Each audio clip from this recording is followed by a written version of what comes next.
দিদি ভাই কি কাজ করছো?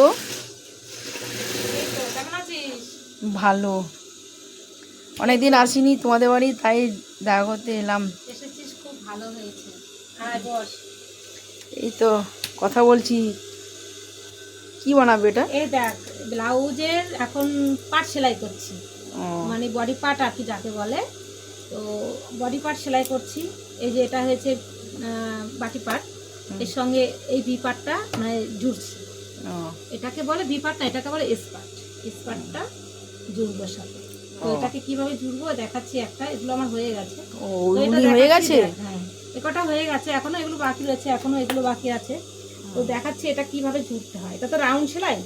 এই রাউন্ড সেলাইটা কিভাবে ধরে করতে হয় দেখ, ভালো করে দেখে নি। চলো এভাবে দেখি। ধরে এভাবে ভাঁজ দিতে হবে, ফেলতে হবে। ফেলে নিয়ে এই যে এখানে এই মাথাটা সমান করে ধরতে হবে। ধরে নিয়ে এবার আস্তে আস্তে মেশিনে দিয়ে এবার সেলাই করবে। এবার টেনে টেনে ধরে ধরে এভাবে সেলাই করবে। রাউন্ড সেলাই তো এটা ধরে ধরে করতে হয়, না হলে একটা পার্ট ছোট বড় হয়ে যাবে। সেলাইটা ডবল দেবে? হ্যাঁ, ডবল সেলাই, প্রত্যেকটা পার্টে ডবল। যেখানে আমাদের ব্লাউজ আমরা পরি, প্রত্যেকটা সেলাই ডবল হয়ে যায়।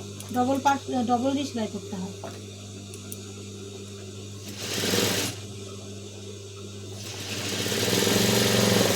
প্রত্যেকটা ডবল হবে। ওরা সেম আরেকটা দেখাই, কেটে দে, এটা কেটে দে।